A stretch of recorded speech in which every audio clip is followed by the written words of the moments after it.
Greetings in the name of our Lord Jesus. I would like to welcome you once again to the third episode of our Established in the Faith series. Like I said, this is the third episode, and our topic today is knowing the Father. Knowing the Father. And I would like to just make this clear that this series is designed to help a believer to be established in the faith. You know, to be strong in the Lord without necessarily depending on other people or your surroundings or anything, but just having that confidence of sonship, so that, especially considering the challenging times that we are living in, we are being bombarded left, right, and center with negative information, false doctrine. There are all sorts of teachings being flighted, false prophets everywhere, just like Jesus said. So it is important for a child of God to be established in the faith as an individual. You should be able to survive. You know, churches are wonderful. Church families are wonderful. But what will happen to you if you found yourself in a situation where there was no pastor, where there was no prophet, where there was no apostle, where you didn't have all these spiritual support systems that keep you going? So it is important, because we really don't know what's going to happen in these last days. These are the last days. It can so happen. Remember, during the time of that pandemic, the COVID pandemic, you can be isolated. Anything can happen which cuts you off from all those things which support you emotionally, spiritually, and physically. So I think it's important for a child of God to be ready for any eventuality. That's why this is the reason why I am giving these teachings on being established in the faith. So, like I said, today I'm teaching on knowing the Father. And I know some people would think, well, what does that got to do with being established in the faith? But you'll understand after I've finished teaching. You can never live a fulfilled or satisfied spiritual life without a clear understanding of the Father heart of God. It's impossible. You will not be able to live a fulfilled life, a satisfied life, without understanding the Father heart of God. That's the first thing I would want you to know. And then the second thing is, you will not live a productive prayer life. Your prayer life will not be productive until you know or relate to the Father as the source, provider, and the sustainer of life. So you will never have, and I'm being emphatic about this, I'm being almost dogmatic about this. You will not live a productive prayer life until you know or relate to the Father as the source, provider, and sustainer of life. Now, I want you to take note that I'm talking about the Father. I'm not talking about the Lord Jesus, even though they are one. I'm talking about the Father. So you will not be able to. Your prayer life will never, be productive until you know who is the source, who is the provider, and who is the sustainer of life. And in the context of this teaching, it is our Father God. Now, you will never experience true success or stop seeking until you are positioned in the center of the Father's will. So you will never experience true success. People need to understand that we've got a lot of so-called successful people around us. But I want you to know that we can define certain success as not being true, because while people are in the center of that so-called success, they're still seeking, they're still thirsty, they still feel emotionally or deprived in other ways. So there is a success which satisfies you and which fulfills you. And I'm saying you'll never be able to experience true success or stop seeking. Why is it that people become successful, have lots of money, but they never stop seeking? You can tell that they're still seeking. They're not satisfied. They're not fulfilled, because that is not the kind of success that comes from God. So you'll never be successful in a way that you become content and you just feel rested until you are in the center of the Father, of the Father's will. Now, when Jesus taught the disciples to begin all prayer by acknowledging the Father, That is what he was trying to make them understand, what I've just said here. That, you cannot live a fulfilled, satisfied life without a clear understanding of the Father, heart of God. You will not live a productive life until you know or relate to the Father as the source, provider and sustainer of life. You will never experience true success or stop seeking, until you are positioned right in the center of the Father's will. So we all know the story. The disciples came to Jesus in Luke 11, and apparently Jesus had been praying. The Bible actually says he was in some place praying. And then they said to him, teach us how to pray the way John taught his disciples. That is in John chapter 11. I think it's from verse 1 to 4. We'll read that. John chapter 11 from verse 1 to 4. One day Jesus was praying in a certain place. When he finished praying, one of his disciples says to him, Lord, teach us to pray, just as John taught his disciples. Then, so he said to them, when you pray, say. Now, this is the Lord Jesus. And the reason why the disciples of Jesus asked him to teach them how to pray was because they saw something in Jesus which was a byproduct of prayer. So they would see Jesus praying all the time. And they saw certain things happening which they had never seen happening before in all the, the religious leadership of that time. They only saw that in Jesus. And I think somehow they realized that whatever Jesus was doing was connected to the way that he prayed. And they knew that that thing was lacking in their lives. So they said to Jesus, teach us to pray. Now, in his teaching of prayer, Jesus wanted his disciples to know the Father as the source, the progenitor, sustainer of life. Our needs are met completely when we look up to him, that is to the Father. Why would Jesus say, to the disciples, they come to him and they say, teach us to pray. And he starts off by saying, our Father. He said to them, when you pray, this is how you pray. You start by saying, our Father, who art in heaven, hallowed be thy name. He didn't say, you start your prayer by saying, Lord Jesus, provide this for me. He directs them away from himself to the Father. Now, you really have to take note of this. This is where I think a lot of believers miss it. That's why we miss it. Sometimes we take some of these statements for granted. Why? You need to ask yourself that question. Why would Jesus point the disciples to the Father and not to himself? Why did he do that in teaching them how to pray? So, anyway, as he taught them how to pray, we find this in the prayer. The prayer goes like this. Our Father who art in heaven, hallowed be thy name. So there's worship there. Hallowed be thy name.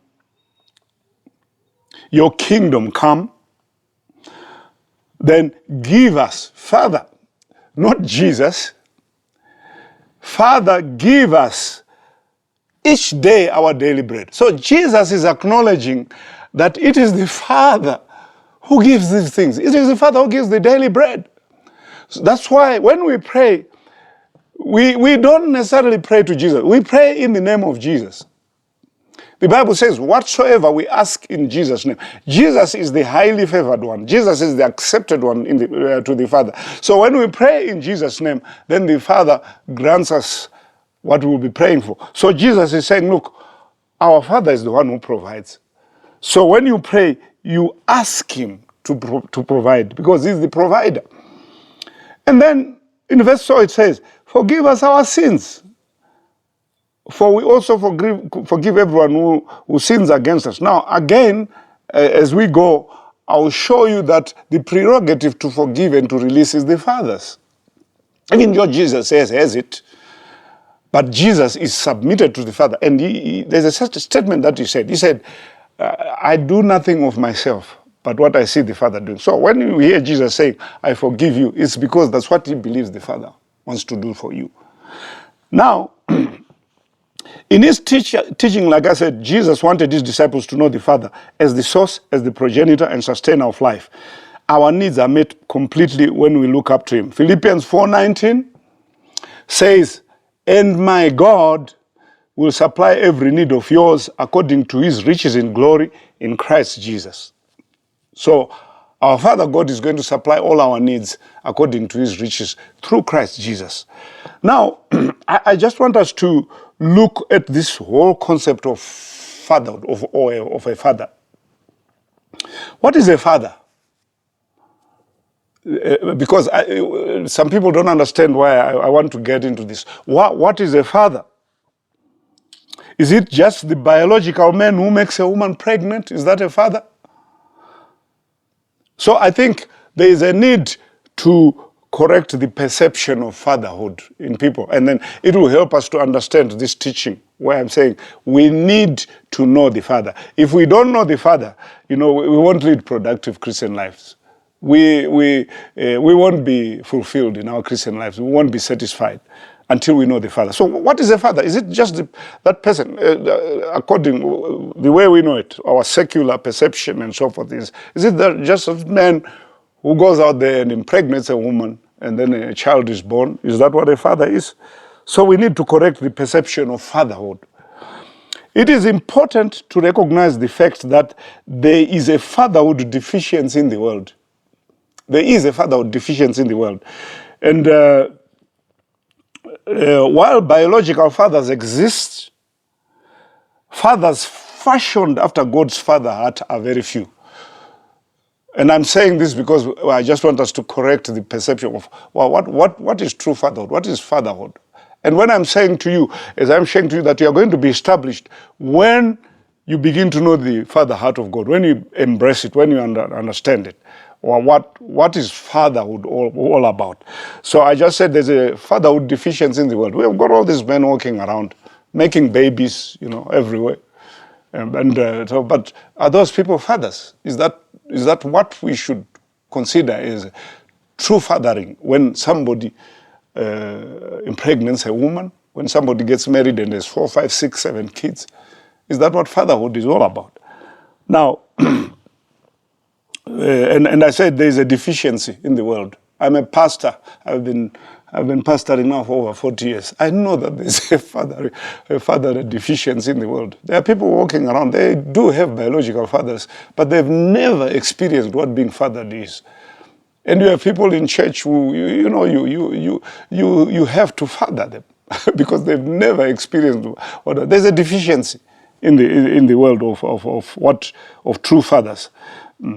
So while biological fathers exist, fathers who are fashioned according to the heart of God, are very, very few. Many Christians have no problem relating with the Lord Jesus. For them, his name means easy access to all things. So for many people, the name of Jesus is like a magic wand. The moment you just say Jesus, everything happens. That is what a lot of Christians believe. It's easy access to whatever we want.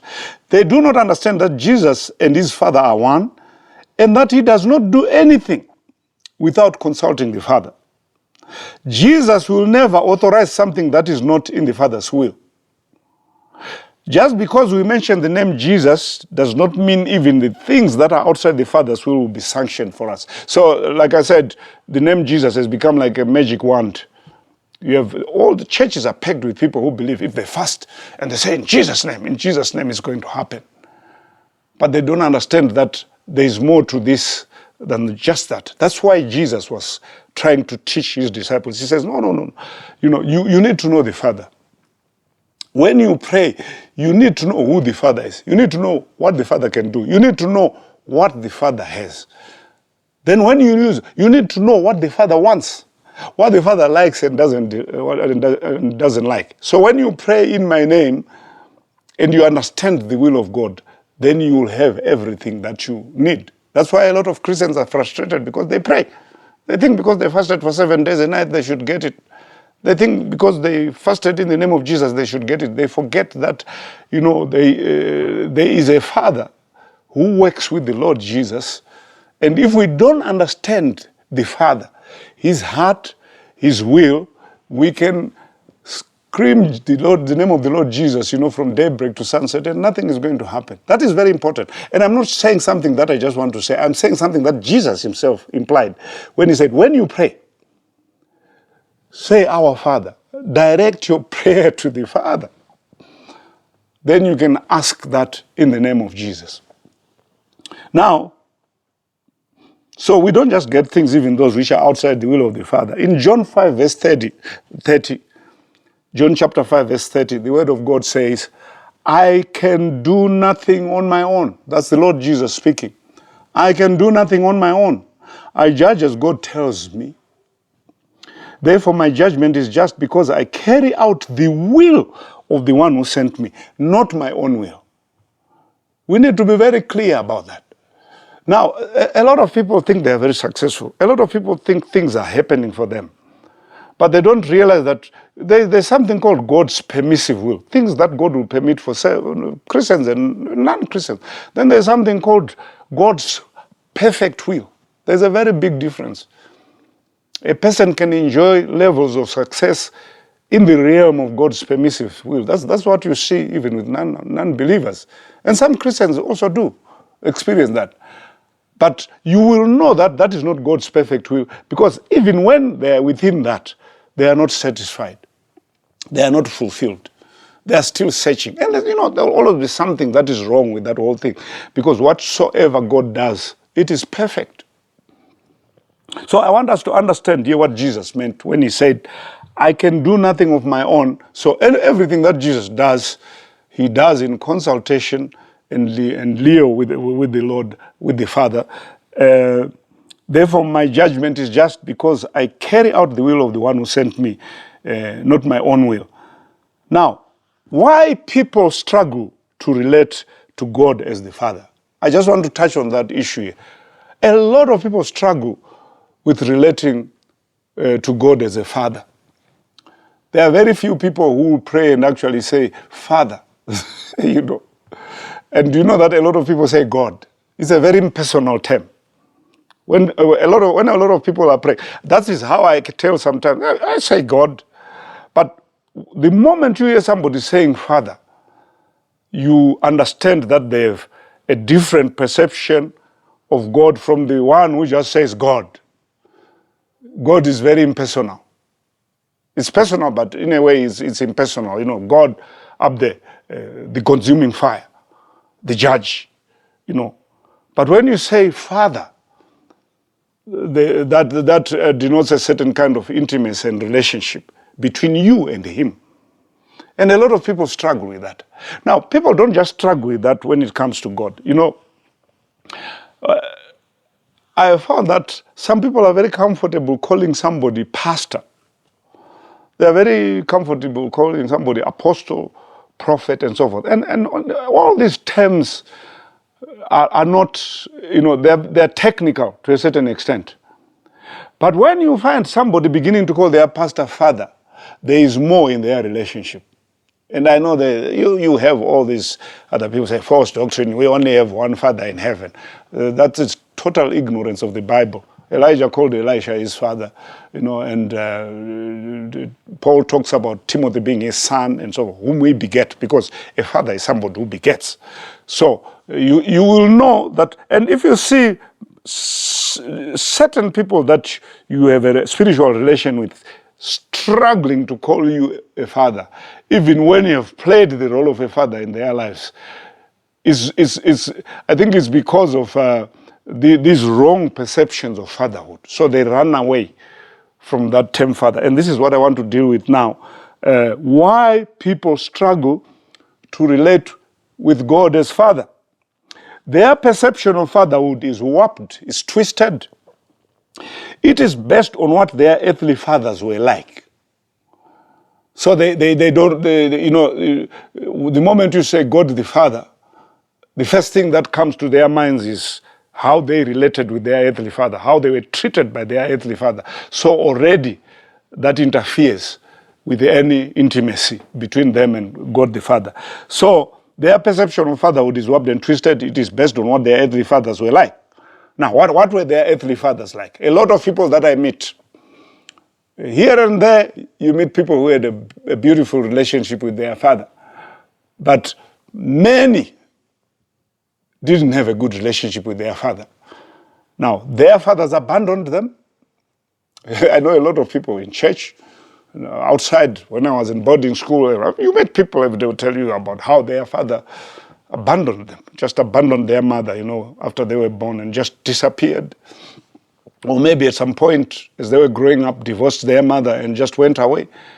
So you can imagine, that is the person who was supposed to give them a certain peep into what fatherhood is all about, which would then maybe help them in how they relate with God. But what was their first experience with a father? Abandonment. Now, their fathers punished them regularly. When I was growing up, I really want to thank God for my father.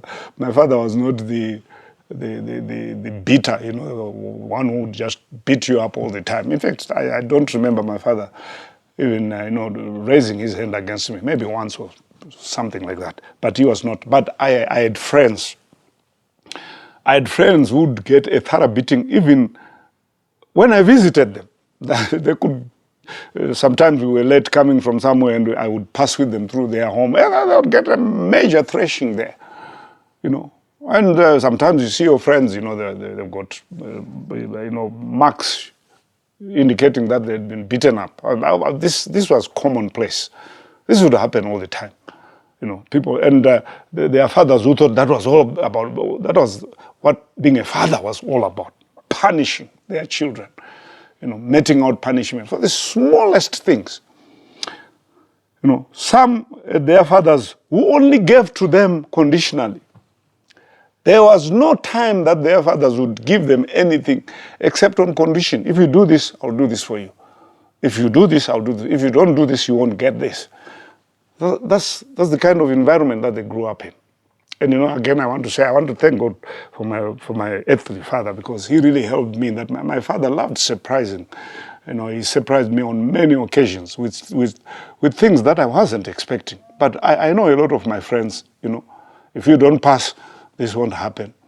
If you don't do this, I won't buy you shoes. If everything was conditional.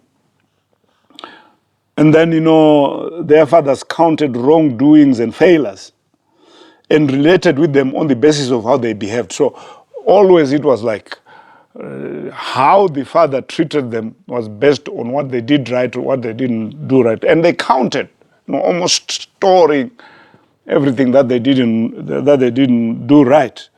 So the relationship was based mainly on how they behaved. I've heard fathers who actually say in the presence of people, this one doesn't, I prefer this one. Horrible stuff that a parent can do in the presence of a child. So they counted wrongdoings. They really counted the wrongdoings of their children. And their fathers were not kind and patient. They were not kind. There's nothing as healing and transforming and encouraging is the kindness of a father. This is one thing again that I remember about my father.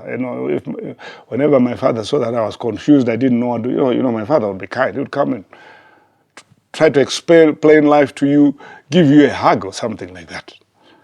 I know that where we are coming from, in the past. And some people think it's only among black people. No, even among white people. In the 18th, 17th, 18th century,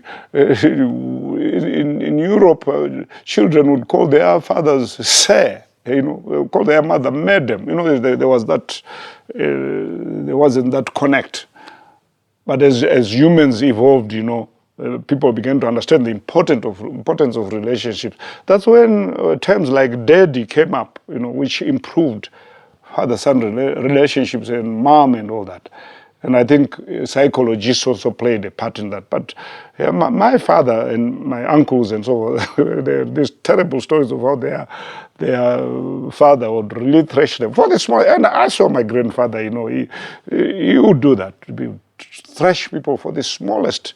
They really believe that was the only way to straighten people out. So their fathers counted their wrongdoings, and so their fathers were not kind. Their fathers were limited in substance. That's another problem. When you have a father who, when you need shoes, he can't do anything about it. When you need your fees paid, he can't do anything about it. He's limited in resources, which may not be his fault. But again, we know people who grew up in that environment, and the father would just say, okay, I'll do it for you next year, end up lying and so forth. And the child doesn't have confidence anymore because the father never does what they promised to do. But sometimes, not because it's their fault, because of just the way things were. So, and their fathers hated them because they viewed them as, or perceived them as burdens and liabilities, almost like this little thing interfered in my life. This thing cries so much. This thing, I have to buy milk, I have to take the mother to hospital. I've heard terrible stories. There's a man, I think he's being executed this week or next week in the United States because he killed his, was it 10-month-old child, 3-month-old child. I've read terrible stories of people because the baby cried so much, they put the baby in a microwave oven, So, because these people don't have that, the heart of fathers and the heart of mothers, and the child, they are not there to minister to the child or to serve to the child, so they view the child as a. There are people who grew up like that. They knew that their father hated them. Maybe the mother fell pregnant by accident, and it was not a planned pregnancy, and the father would be yelling all the time, I didn't want this child, why did you, and the child hears that. And some people don't know that there is prenatal experiences where a child can sense rejection while it's still in the mother's womb. I've seen such children and how they behave. So the father hated the child. So there are some good fathers, but even the best do not come anywhere near what God is. Knowing God and His heart liberates us. It takes away our fears and energizes our faith. I had this mechanic many years ago, this elderly gentleman who was a mechanic, and I would take my cars there to be fixed, and there was this young man who would be working with him, and he would call this mechanic father, he would address him as father, and he would address him as his son. But one day when the young man was not there, I think I asked, where is so-and-so? And he said, I sent him somewhere and stuff. But then he just confided in me, and are you aware that is not my real son? I said, oh, no, I can't believe that from the way you treat him and the way you people relate. He said, no, he's not my real son. He's an orphan. Actually, his father abandoned him at birth, and then his mother died later. And when I first saw him, he was just an orphan, and I felt pity on him. I don't know if he picked him up from the streets or something, and I began to look after him. So this young man called him father. And every time I saw them working together, it was amazing, how close they were. You couldn't tell. So this man was not his biological father. Then one day I was talking to this young man, and he said, and we were just talking about this issue, and he got to know that I knew that this man. He said, my father abandoned me. My father abandoned my mother, and this man took me, and he has been my father ever since. I'm trying to remember. He was roughly maybe about 21, 22, 23. But what he told me is what really got me. He said, when he was around 14 or 15, he stole some car parts, he stole some money from this man and ran away from home. Then when he ran out of money and he was hungry, I think this man heard from some people that this boy was suffering, went and looked for him, and he took him back. Then he did it again the second time. I think he was in his around 18 or something like that. Stole something, disappeared, and then I don't remember what happened, but he ended up back, and this man took him back. Then the third time, he told me he actually stole a gearbox. That thing is worth thousands of dollars, and now he was on drugs or something. bad friends and all that. He was in school, I think he had just finished high school.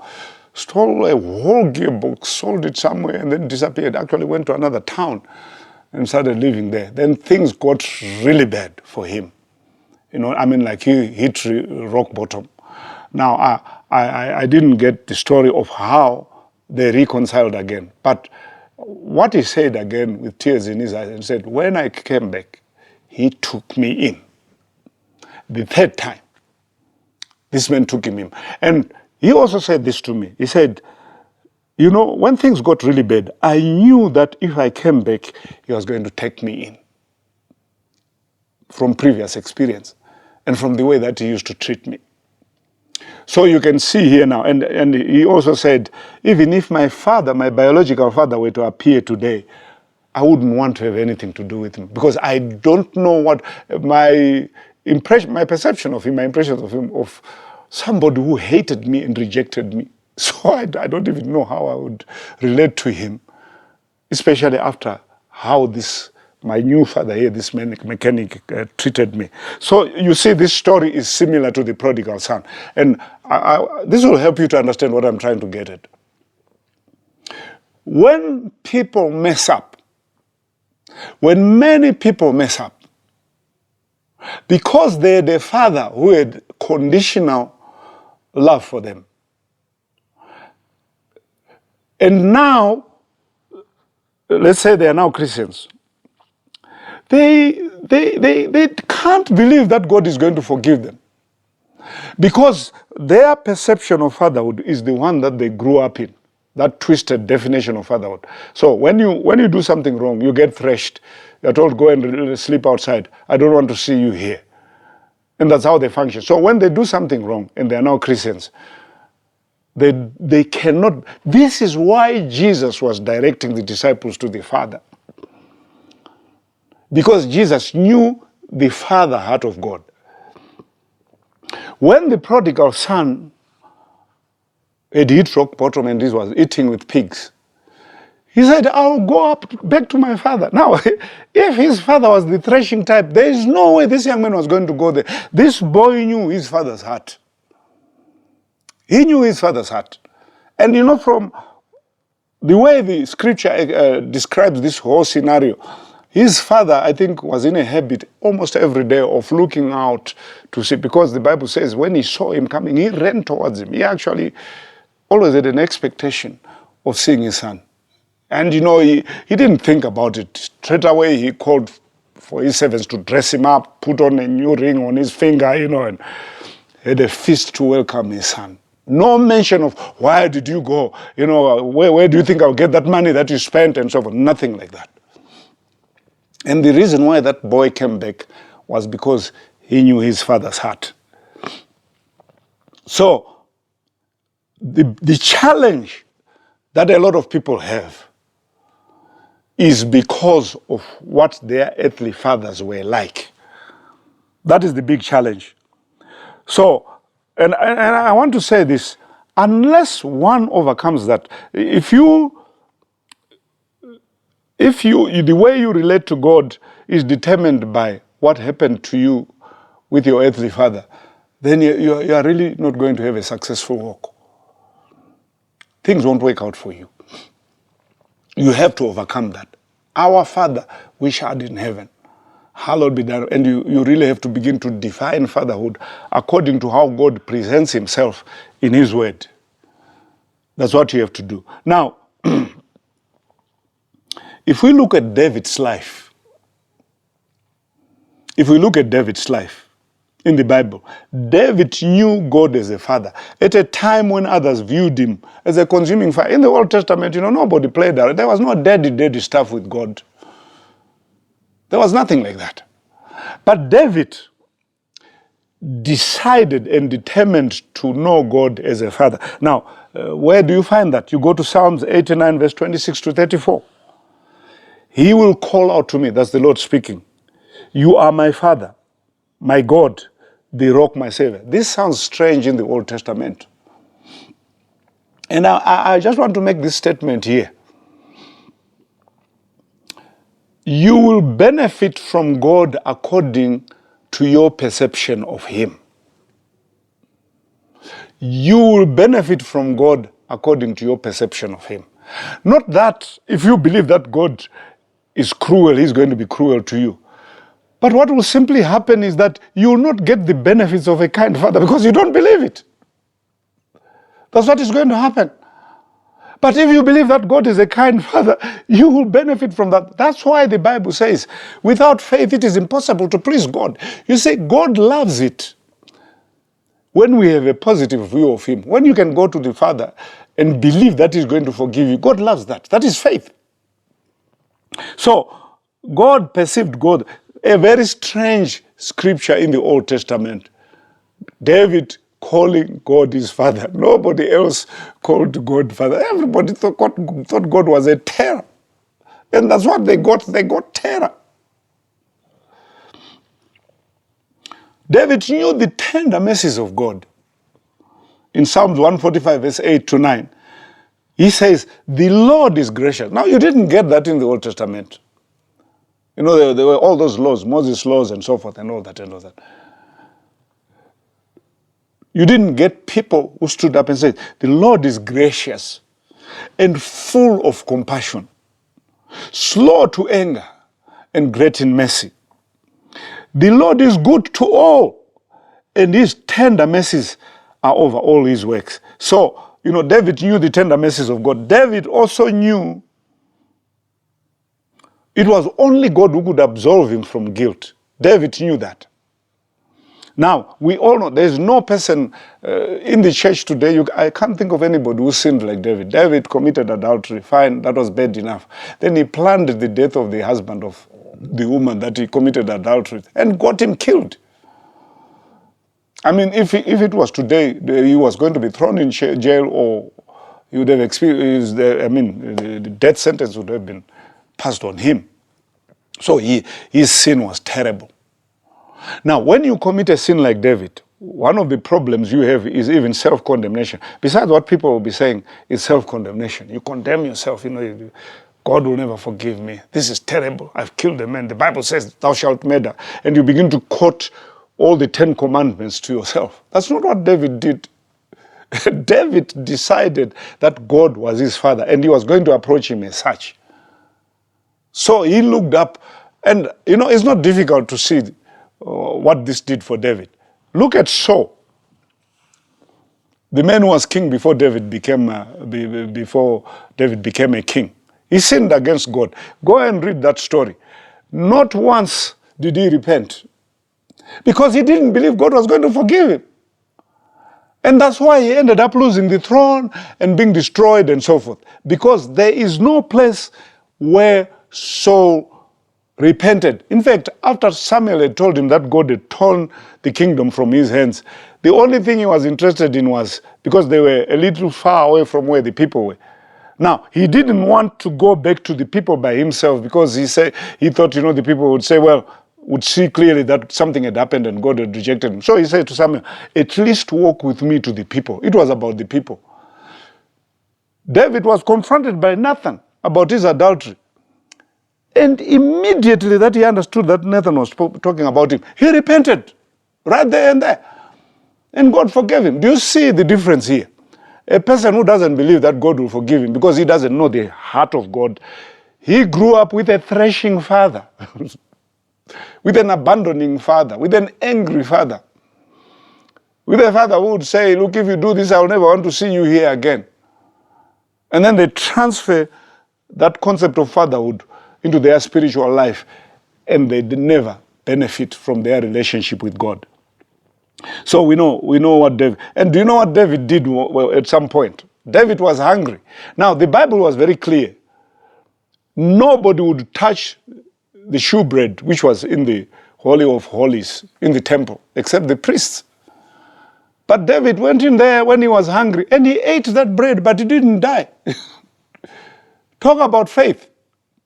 As far as I'm concerned, he went in there and he said, no, my father would not allow me to die when there's bread here. And he gave thanks for the bread. He didn't look at it as a death sentence. That is faith.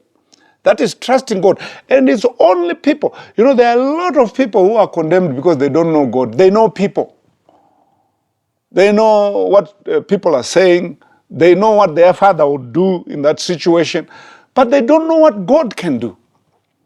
Do you know that God is so good that even after Cain had killed his brother and God had judged him, he cried back to God and God changed all that. When Hagar was expelled from Abraham's household because she had that child of adultery, and she was expelled and she went out there into the wilderness by herself.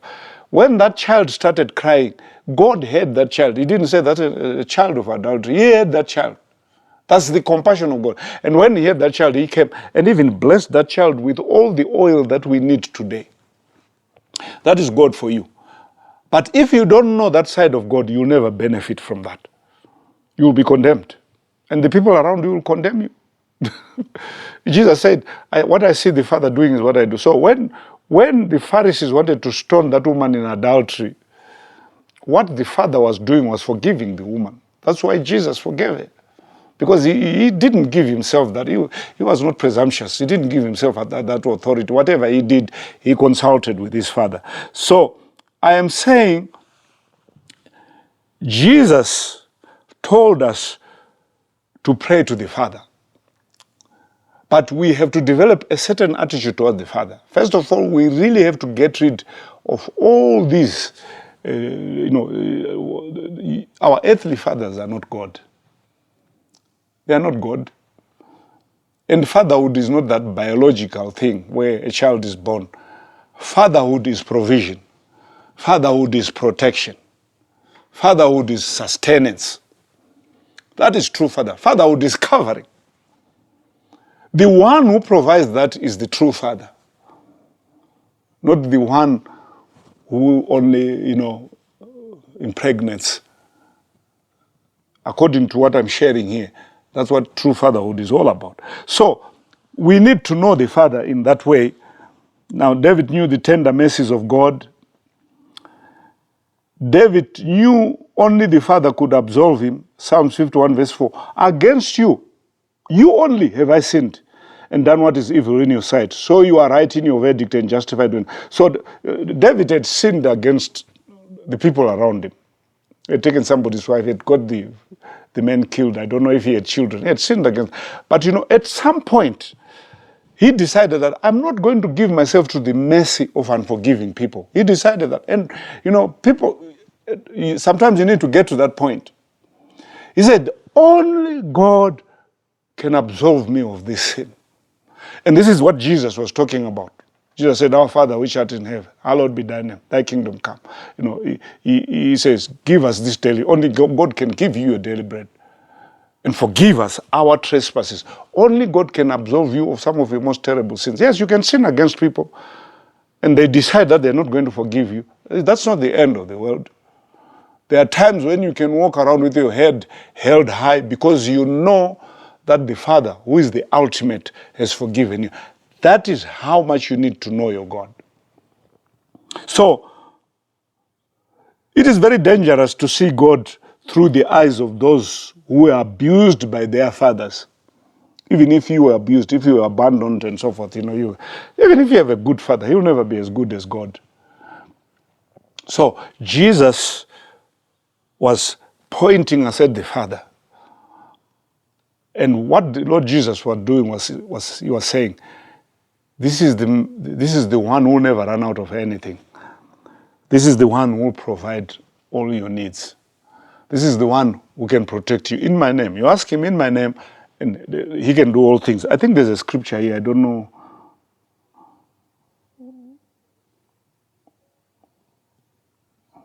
I don't know why I don't have that scripture where Jesus said, Abba, I know you can do all things. I don't remember where that scripture is, but I thought I'd written it down.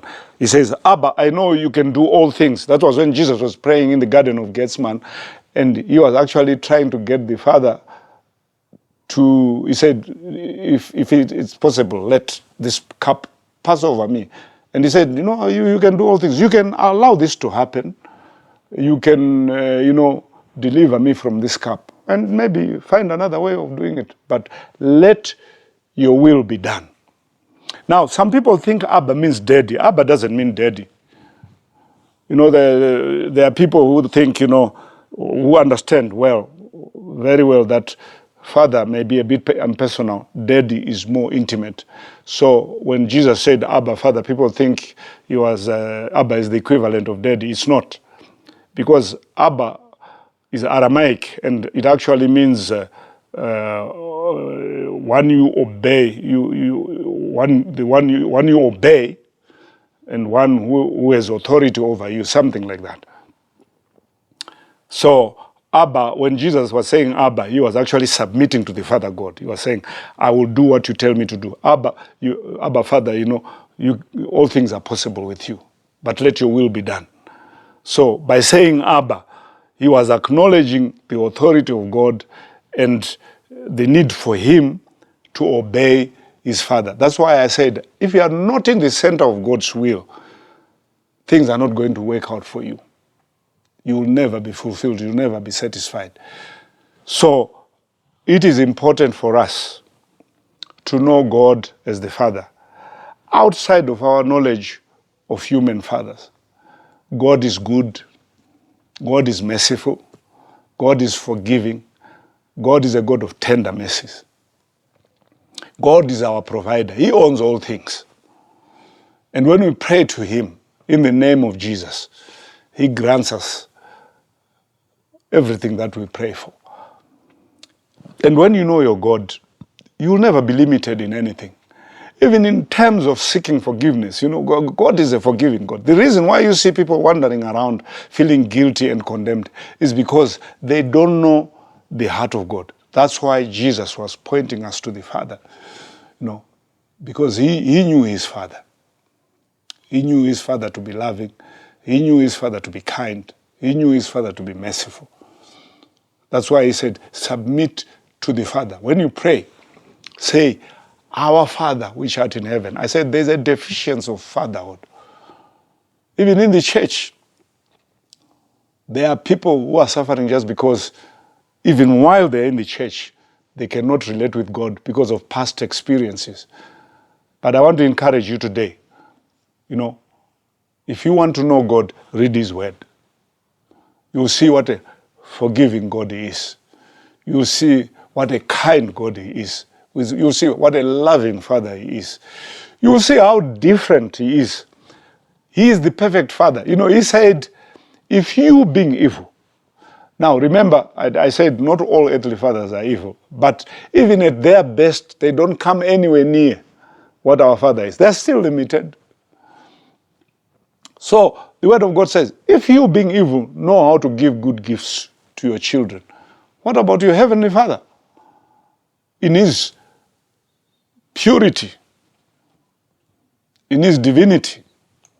So I want to encourage you today, a lot of people run away from the term Father. Why did Jesus say, our Father? My Father was not that good. I would rather just say Jesus. But Jesus is directing us to the Father. Because the Father owns all things. Because the Father is merciful. Because the Father is good. And whatever we ask him, in the name of Jesus, he will do it for us. There is no reason to be hopeless. It doesn't matter what you have done. The story of the prodigal son and other stories, the Samaritan woman and a lot of others, the story of Cain, who killed his brother, and still got forgiveness. All those things show a Father who is merciful, whom if you approach, will understand that you are just dust, you are flesh. And you do make mistakes, not unlike your earthly fathers who would count on everything and so forth and look at you as a burden, because they didn't have. You'll never be a burden to God. He owns everything. So it's important to actually carry out a study about the Father heart of God, so that your perception, which may have been, defiled through what your own earthly father did for you, can be changed. And then you can really begin to benefit from a Christian walk. You can be established in the faith. I love my Father. When you pray, sometimes you don't just go, God, God, God. Yeah, well, we know he's God. That's what sinners also say. For us, he's not just God, he's Father. The Bible says, all those who received him, he gave them power to be the sons of God. That is actually a right to be sons of God, a right to ask, a right to approach the mercy seat, a right to commune with the Father through his Son, Jesus. That is what it's all about. So develop a new relationship with your Father. He loves you. Get rid of whatever perception or concept you had of fatherhood. God is the perfect Father. He loves us. He owns everything. He can do anything for us. He is the He is the one who has the final say, even when we've done wrong. Even when people refuse to forgive us. The moment our Father says, you can go, nobody can do anything about that, despite what the law says. So I began to understand the love of God a long time ago. I wouldn't have survived the attacks of ministry, even personal failure, without knowing the heart of God. But I know the heart of God, the Father heart of God. I can say, my Father. I can approach him, say, my Father. And whenever I've done that, he has always helped me. So if you heard this message, I believe it is going to change your life. And also, always try to be in the center of God's will, because that's where everything is. Don't be intimidated by the will of God. A lot of people are intimidated by the will of God. It's almost like they think God is planning some evil against them. That is a very dangerous way of thinking. The safest place that any child of God can be is in the center of God's will. So God bless you. If you want to be established in the faith, know the heart of your Father. That will liberate you as a Christian. In Jesus' name, God bless you.